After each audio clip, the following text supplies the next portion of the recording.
Claro que sí. Ustedes son mexicanos, ¿verdad? Mi nombre es Liam Anderson y he sido oficial de inmigración en el Aeropuerto Internacional Logan de Boston durante los últimos 15 años. Tengo 42 años, actualmente soltero. Para ser más preciso, me divorcié hace 3 años, y la verdad es que mi trabajo no fue ajeno a esa ruptura. Pero de eso les hablaré más adelante. El siguiente, por favor. Esta es la frase que repito cientos de veces al día. Recibir el pasaporte, verificar el rostro, hacer un par de preguntas simples y estampar el sello.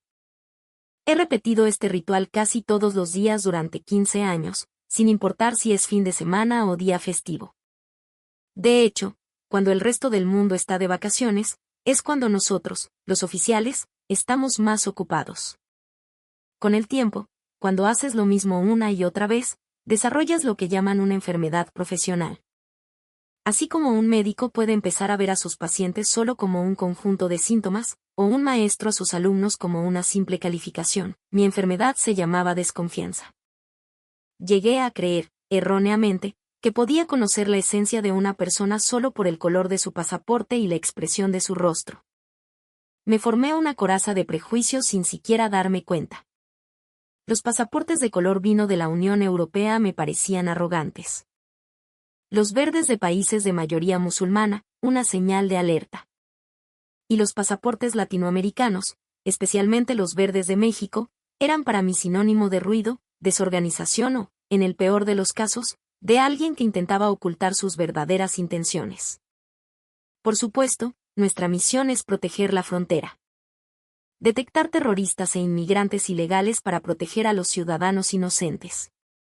Llevaba ese lema grabado en el pecho cada día.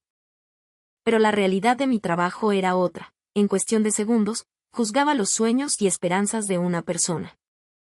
Con un solo golpe de sello, tenía el poder de abrir o cerrar la puerta a una nueva vida. Era un trabajo delicado y, a la vez, increíblemente pesado.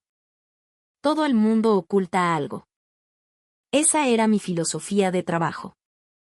Y el ambiente de mi profesión, donde la duda es una virtud, no hacía más que reforzar esa creencia. Pero un reencuentro inesperado comenzó, poco a poco, a derretir el hielo que se había formado alrededor de mi corazón.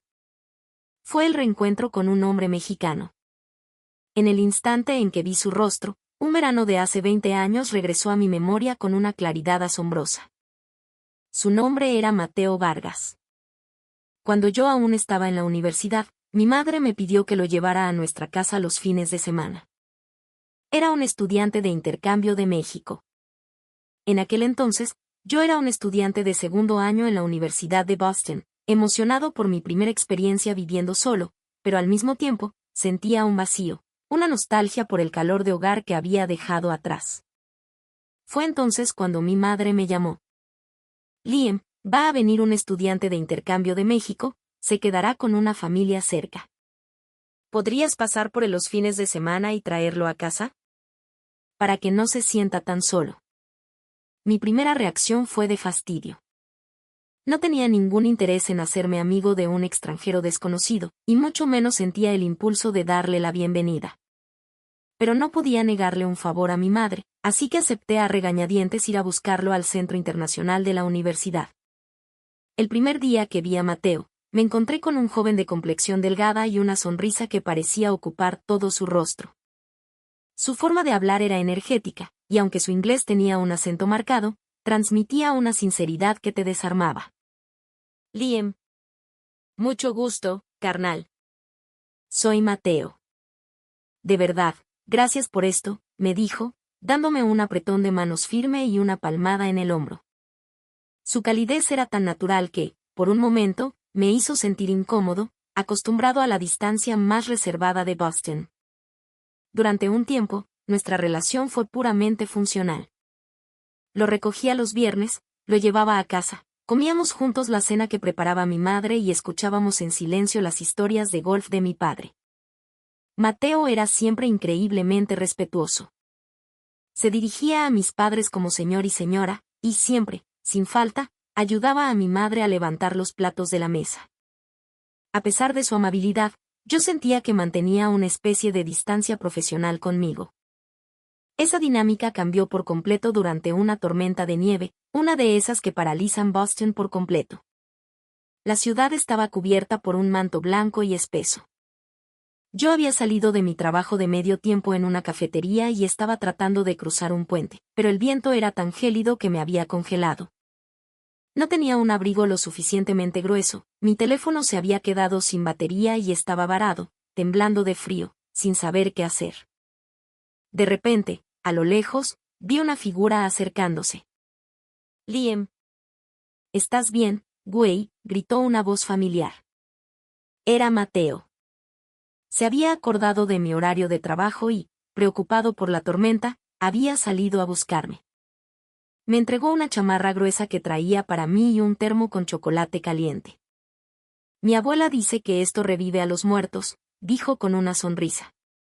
Caminamos juntos de regreso a casa en silencio, pero esa calidez, esa amabilidad que no pedía nada a cambio, se me clavó directamente en el pecho. A partir de ese día, empecé a ver a Mateo de otra manera. Comencé a pasar tiempo con él en su habitación en la residencia de estudiantes. Las paredes no estaban decoradas con bandas de rock americanas, sino con pósters de Caifanes y Café Tacuba. En una esquina, descansaba una guitarra acústica con algunas marcas de uso. ¿Te gusta el rock en español?, le pregunté, curioso. Mateo asintió con un poco de timidez. Sí, en México es casi una religión. ¿Sabes tocar?, insistí. Un poquito, respondió, y con suavidad, tomó la guitarra. Empezó a tocar los acordes de una canción melancólica y hermosa. Su voz, aunque no era perfecta, estaba llena de un sentimiento que yo nunca había escuchado antes. Esa noche hablamos de música durante horas, y por primera vez, nos reímos a carcajadas, como si nos conociéramos de toda la vida. La música no necesita pasaporte, ¿verdad?, dijo él en un momento. Esa simple frase me golpeó con una fuerza inesperada. 20 años pasaron desde aquella noche. Me convertí en un oficial de inmigración en el aeropuerto de Boston. Al principio, pensé que sería un trabajo emocionante e internacional, una ventana al mundo. Pero la realidad era muy diferente. Filas de viajeros agotados, empresarios malhumorados y, a veces, personas que intentaban encontrar cualquier fisura en la ley para colarse. El tiempo limitado y la presión constante me convirtieron en un hombre que solo podía ver al que tenía enfrente con ojos de sospecha. Aún así, las características que observaba en cada nacionalidad se convirtieron en una especie de guía para mi trabajo. Los británicos, por ejemplo, eran educados al principio, pero mostraban una irritación evidente si las preguntas se alargaban. Los grupos de turistas surcoreanos parecían tener dificultades para mantener el orden en la fila, a menudo empujando todos a la vez. Por otro lado, los finlandeses eran tan callados que sus únicas respuestas eran sí o no, con una expresión facial tan neutra que al principio me inquietaba. En medio de esa rutina diaria, ocurrió un incidente que me marcó profundamente. Fue en una de las puertas de llegada más concurridas, en pleno verano. La fila era interminable y los viajeros estaban visiblemente cansados y de mal humor. De repente, una familia de 4, padre, madre y 2 niños, se presentó ante mí. Pero lo más sorprendente fue lo que hicieron mientras esperaban. Extendieron una manta en el suelo, se sentaron y empezaron a comer como si estuvieran en un día de campo. Me acerqué para llamarles la atención. Entonces, el padre, con un tono desafiante, me dijo en un inglés muy precario: «Somos mexicanos». «Somos mexicanos». Sus palabras me dejaron perplejo. El acento no sonaba como el de Mateo, ni como el de los cientos de mexicanos que había escuchado. Tenía una cadencia extraña, forzada. Algo no encajaba. Decidí volver a mi puesto y observarlos desde la distancia. En mi mente, resonaba la voz cálida y respetuosa de Mateo. Entonces, me acerqué de nuevo y, en un español coloquial y deliberadamente mexicano, les dije en voz baja: «¿Qué onda? ¿Todo bien por acá?». Los padres se miraron con los ojos muy abiertos, con una expresión de total confusión. Un segundo después, sin decir una palabra, empezaron a recoger sus cosas a toda prisa. Quedó claro, No entendían ni una palabra de español. Eran impostores. Al revisar sus documentos, confirmé mis sospechas. Sus pasaportes eran de un país de Europa del Este. ¿Por qué se habían hecho pasar por mexicanos? Más tarde, hablando con un colega, llegamos a una conclusión sorprendente. Probablemente habían escuchado en algún lugar que a los mexicanos se les trataba con una amabilidad especial, que no causaban problemas y que su proceso de entrada era más sencillo. Por eso, habían intentado usar esa reputación para obtener una ventaja. Ese incidente fue una revelación. A partir de ese día, comencé a prestar una atención obsesiva al comportamiento de los verdaderos viajeros mexicanos. A simple vista, a veces es difícil distinguirlos de otras nacionalidades latinas, pero sus patrones de conducta eran inconfundiblemente diferentes. Esperaban en la fila con una paciencia tranquila. Entregaban sus pasaportes con ambas manos, en un gesto de respeto casi imperceptible. Y al irse, siempre decían gracias con una ligera inclinación de cabeza. Esto no era algo que alguien les hubiera enseñado, parecía una costumbre cultural, algo que fluía de ellos sin esfuerzo. Pero me tomó tiempo entender que no era una simple actuación superficial. Comencé a observar. Me di cuenta de que, sin importar cuán larga fuera la fila, esperaban en silencio. No se quejaban, no ponían videos a todo volumen en sus teléfonos. Simplemente, mantenían la calma y respetaban su turno. Al llegar al mostrador, siempre ofrecían un buenos días o buenas tardes. Entregaban el pasaporte con ambas manos, y casi siempre, orientado de tal manera que yo pudiera leerlo fácilmente. No era solo educación, era una consideración explícita hacia la otra persona. En ese momento, comprendí por primera vez cuánto nos facilitaban el trabajo esos pequeños gestos. Un día, vi a un joven mexicano detenerse en medio de la fila, agacharse para recoger un pañuelo de papel que alguien más había tirado y llevarlo hasta el bote de basura más cercano.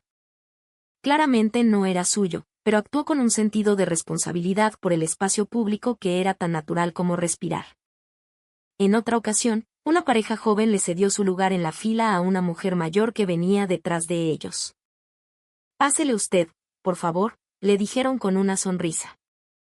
Ese respeto innato por los mayores era algo que veía una y otra vez. Muchos no hablaban un inglés perfecto, pero siempre se esforzaban por responder a mis preguntas. «Can you repeat, please?», pedían educadamente, y al final, sin excepción, se despedían con un thank you, gracias.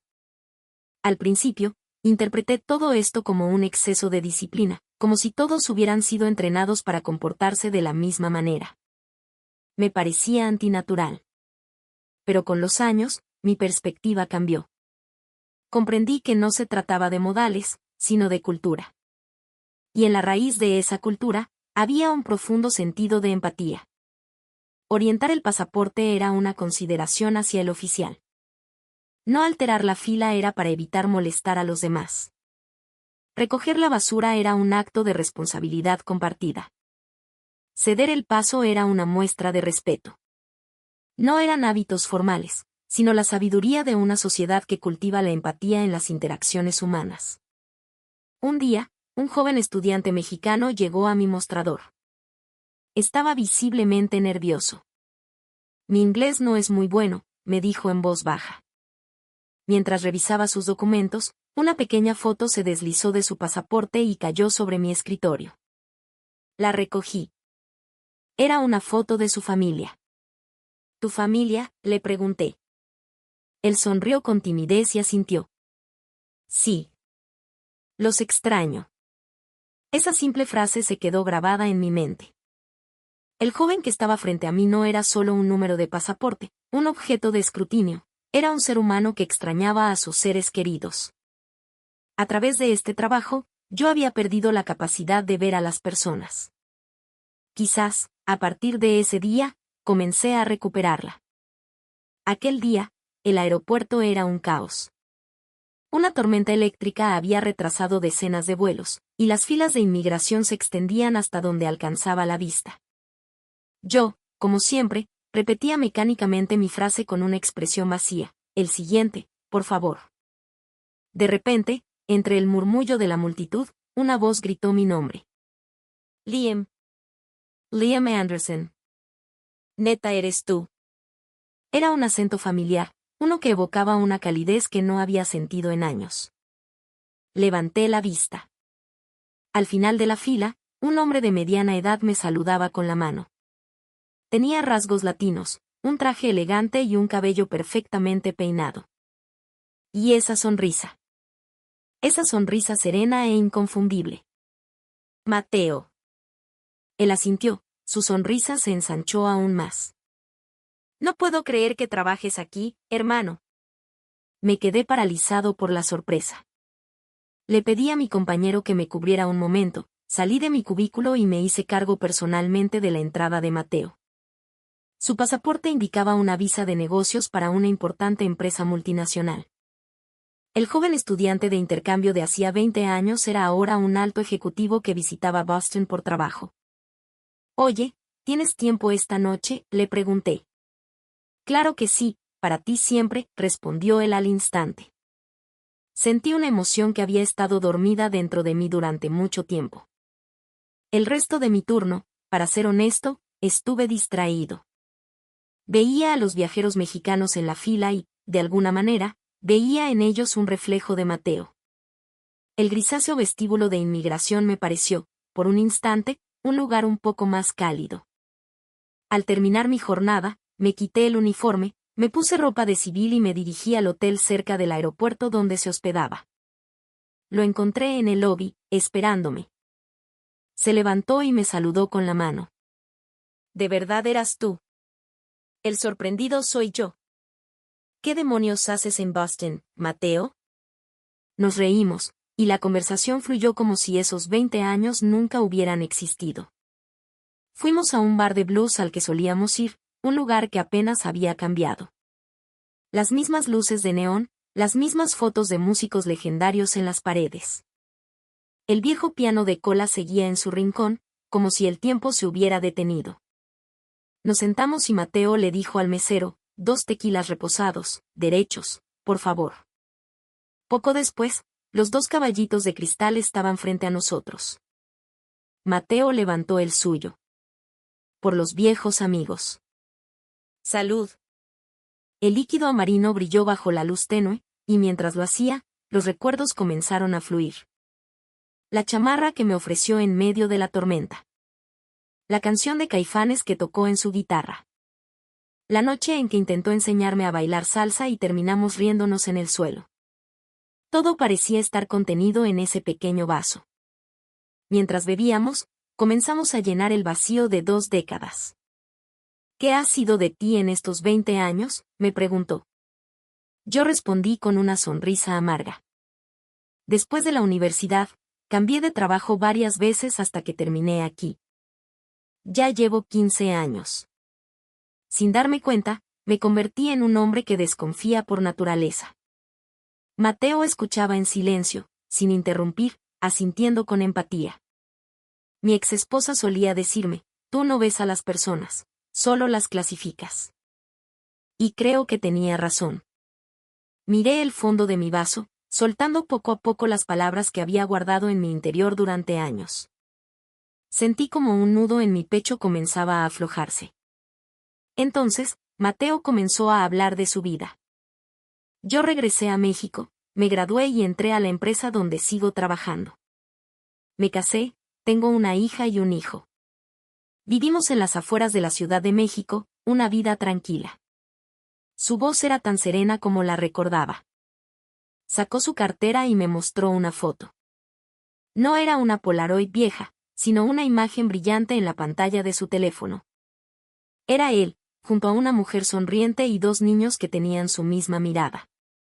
¿Recuerdas esa noche en tu cuarto, cuando te enseñé a tocar la célula que explota? «¿Qué tiempos?», dijo con una sonrisa nostálgica. Para mí, ese verano que pasé aquí fue realmente especial. Me enseñaste que la amabilidad también existe en lugares fríos. Sus palabras me tomaron por sorpresa. Me conmovió profundamente saber que ese tiempo había sido tan importante para él. Gracias, Mateo. Si te soy honesto, no es que pensara en ti todos los días, pero hoy, en cuanto te vi, todo regresó de golpe. La frase me sorprendió incluso a mí mismo. La presencia de Mateo había abierto una puerta en mi memoria que yo creía sellada para siempre. De repente, su expresión se tornó seria. Liam, tus ojos se ven más fríos que antes. Bajé la mirada hacia mi vaso y asentí en silencio.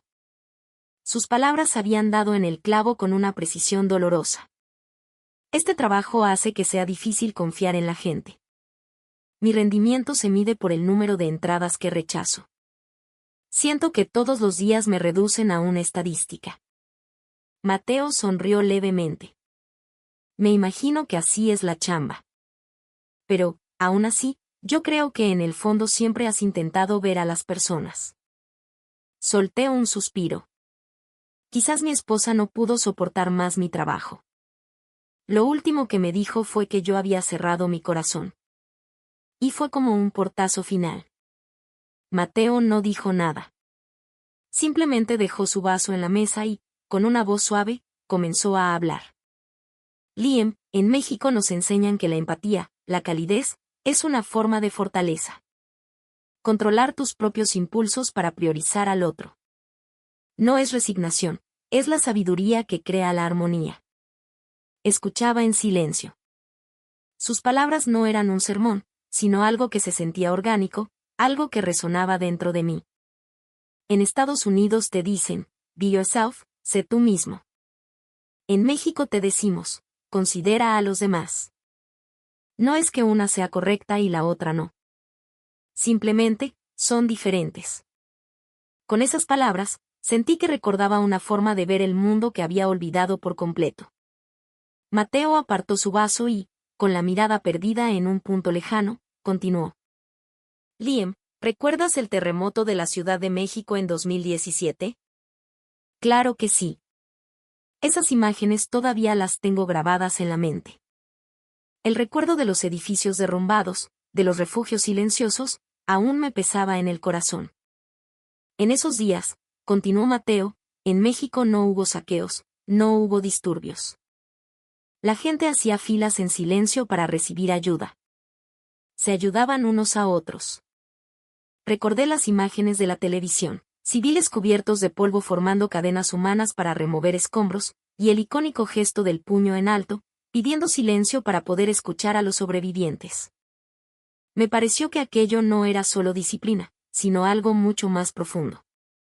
Un amigo mío fue voluntario en una zona de desastre. Me contó que en los refugios, los ancianos les decían a los jóvenes que comieran primero, y los jóvenes respondían, no, por favor, ustedes primero. Se cedían el uno al otro lo poco que tenían. Imaginé la escena. Personas que lo habían perdido todo, cuidando de los demás. En su momento, me había preguntado si un país así realmente podía existir. No es un cuento, Liam. Esa es nuestra verdadera esencia. Es la cultura que llevamos en el alma. La solidaridad. Las palabras de Mateo no tenían adorno ni exageración.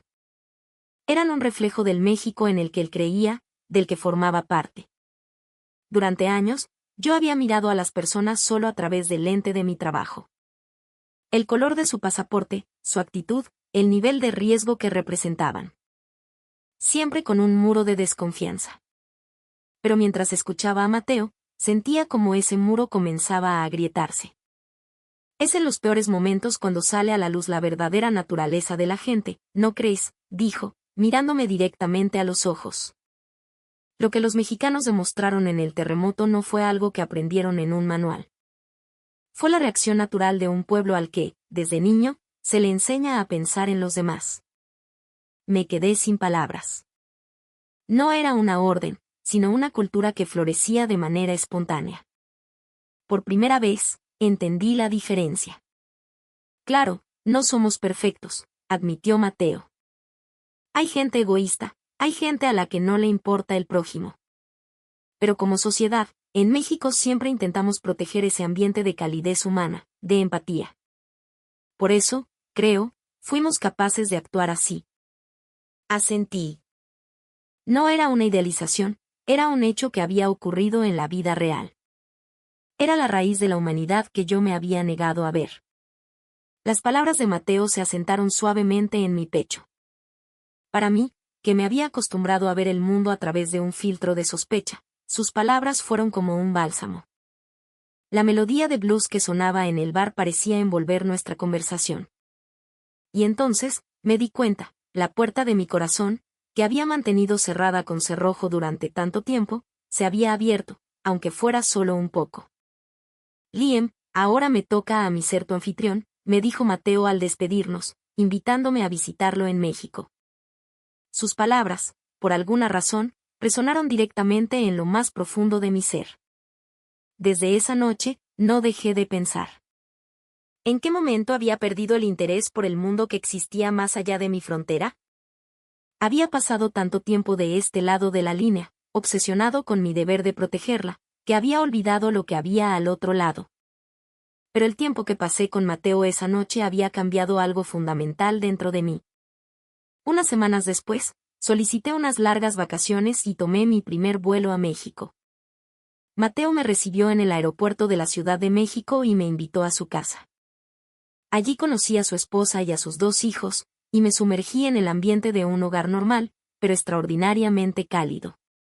Durante mi estancia, viajé por muchos lugares. La imponente silueta de las pirámides de Teotihuacán, el vibrante caos de colores y sonidos de Guanajuato, la magia culinaria de Oaxaca.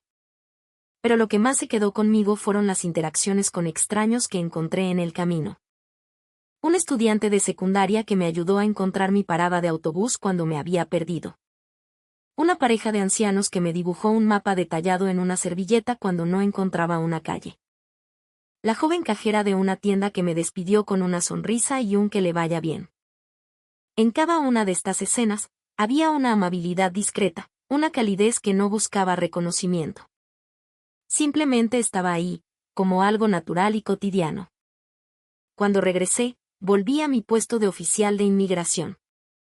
Pero mi forma de ver el mundo había cambiado para siempre. Un día, un joven mexicano se acercó a mi mostrador. Como era costumbre, me entregó su pasaporte con ambas manos y una ligera inclinación de cabeza. En ese instante, pensé, dentro de este joven, seguramente, vive el espíritu de algún Mateo. El color de un pasaporte no puede medir el valor de un corazón. Detrás de cada documento, hay una historia, hay afectos, hay sueños. Al comprender esto, sentí que por fin recuperaba el verdadero significado de mi trabajo, ver. Al final de mi turno, después de procesar al último viajero del día, mi mirada se posó en un pequeño alebrije de colores que había comprado en Oaxaca y que ahora adornaba mi escritorio. Mientras lo acariciaba con el dedo, susurré para mis adentros: las fronteras pueden separar países, pero la amistad no conoce límites. Y con un nuevo espíritu, levanté la vista y llamé al siguiente. El siguiente, por favor. La puerta del corazón siempre se puede volver a abrir. Eso me lo recordó un amigo que vino de un país lejano, y una amistad que se reavivó después de 20 años. Todavía hoy, trabajo en el mostrador de inmigración. Recibo a la gente, a veces pregunto, a veces despido. Pero ya no los miro con ojos de sospecha, sino con el deseo de comprender. Ya no me importa de dónde vienen, sino qué es lo que valoran. En algún punto de nuestras vidas, todos podemos conocer a alguien que nos cambie. Puede ser en un reencuentro después de 2 décadas, o en un encuentro de apenas unos minutos. Por eso, hoy también, vuelvo a decir: bienvenidos a este mundo. Y recuerden que ustedes, también,